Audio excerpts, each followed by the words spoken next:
Gəlin əlavələr mövzusuna qısaca diqqət edək. Lazımlı məqamları burada qeyd etmişəm. Düşünürəm ki, hər birinizə fayda verə bilər. Fayda verə biləcək videolardan biri də bu olacaq. Gəlin baxaq. Əlavələr.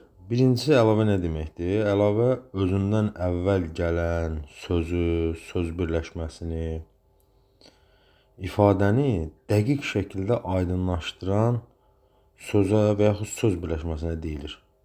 Əlavənin yeri sabitdir. Əlavəni bəzən uşaqlar ümumiləşdirici üzvlə, həmcis üzv qarışığı ilə səhv salırlar. Əlavə bir dənə olur, amma belə deyək də, əlavə tək olur, amma ümumiləşdirici üzvün həmcis üzvləri çox olur. Çünki həmcis üzv ən azı 2 dənə olur. Bununla qətiyyən qarışdırmayın.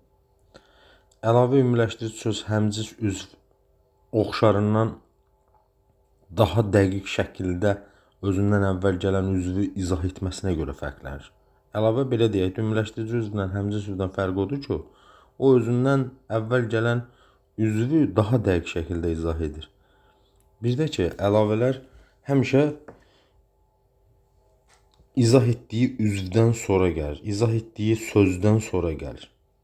Baxaq, əlavənin durğu işarəsi vergül və yaxud tire olacaq. Əlavənin durğu işarəsi vergül və yaxud tire olacaq. Vergül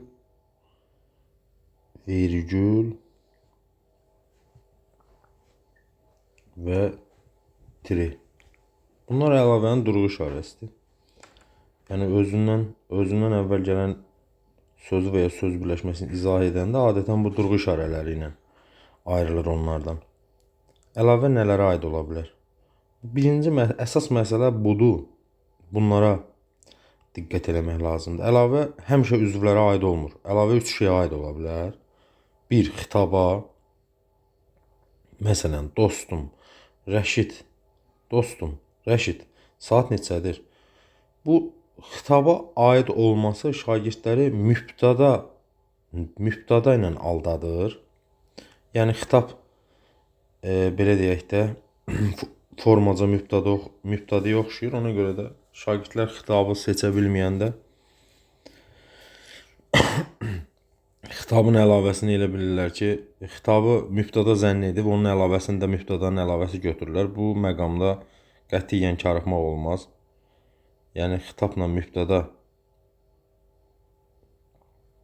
fərqini bilin. Əlavə birinci xitaba aid ola bilir. Burada karıxmaq olmaz. İkinci, ən əsas məsələlərdən biri də budur. Şagirdlər testlərdə ən çox bu detalla aldadırlar. Bu fikirlə aldadırlar. Söz birləşməsinin asıl tərəfinə. İkinci məsələ söz birləşməsinin asıl tərəfinə. Baxaq. Mən evə kəndə gedəndə səni gördüm. Burada mən cümlənin mübtədasıdır. Evə kəndə gedəndə bir yerdə zaman zərfli idi. Səni tamamlıqdır. Gördüm xəbərdir. Şagirdlər bu cümləni götürürlər ki, yer zərfliyinin əlavəsi. Burada yer zərfliyi yox, diqqət eləsək, söz birləşməsinin asılı tərəfidir. Gedəndə burada fe'li bağlama tərkibi yaradıb. Buna diqqət eləmək lazımdır. Gedəndə burada fe'li bağlama tərkibi yaradıb və özündən əvvəl gələn sözü mübtədadan başqa ona aid olan obyektləri özünə tabe eləyir. Ya subyektləri özünə tabe eləyir. Burada evəni şagird yer zərfliyinə bənzədəcək, amma yer zərfliyi deyil. Burada fe'li birləşmənin asıl tərəfinin əlavəsidir. Və yaxud da ki, ismi birləşmənin də asıl tərəfinin əlavəsi ola bilər. Məsələn, deyirsən ki, Rasimin dostu gəldi. Burada üçüncü növün asıl tərəfinin əlavəsidir. Qətiyyən söz birləşməsinin asıl tərəfinin əlavəsinə aldanmaq olmaz. Yəni, söz birləşməsinin asıl tərəfinin əlavəsi cümlə üzvünün əlavəsi demək deyil. Bu məqamda karıxmayın. Bir də söz birləşməsinin daxilindəki sözlərin də əlavəsi olar. Bu məqamda da karıxmaq olmaz. Bir sözlə əlavə birbaşa sintaktik təhlillə bağlı olan bir prosesdir. Şagird əgər mükəmməl sintaktik təhlil edə bilirsə, o əlavə mövzusu onun üçün çətin bir məqam sayıla bilməz. Yəni sən əlavəni götürmək istəyirsənsə, birinci sintaktik təhlil etməlisən.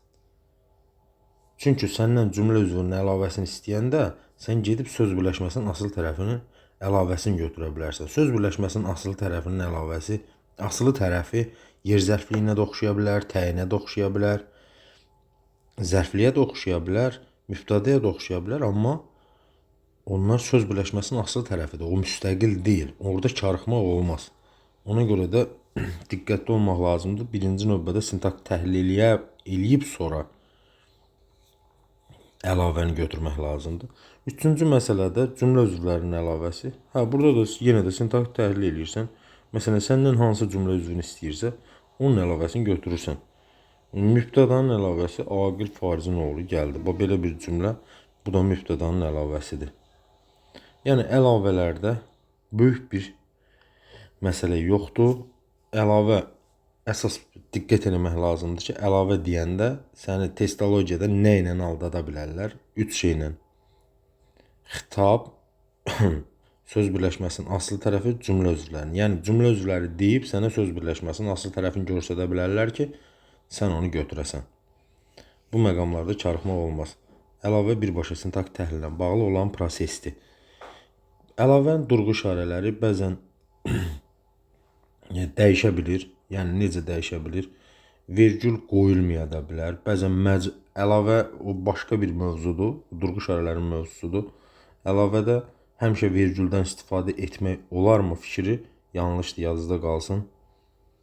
Və yaxud həmişə tiredən istifadə etmək fikri yanlışdır. Çünki bəzi məqamlar olur ki, əlavədə vergülün qoyulması başqa məqamlara toxuna bilər və yaxud tirenin qoyulması başqa məqamlara toxuna bilər. Yəni tire qoyanda fərqli məqamların üst-üstə düşür, ona görə də vergüllə əvəz edirsən. Əlavələr dərsi bu qədər. Əlavələrdə yenə də deyirəm, birinci növbədə sintaktik təhlil məqamı maraqlıdır, vacibdir şagird üçün. Şagird bunun marağında olmalıdır ki, onu dəqiq bilsin. Sintaktik təhlil eləməlidir. Bu qədər.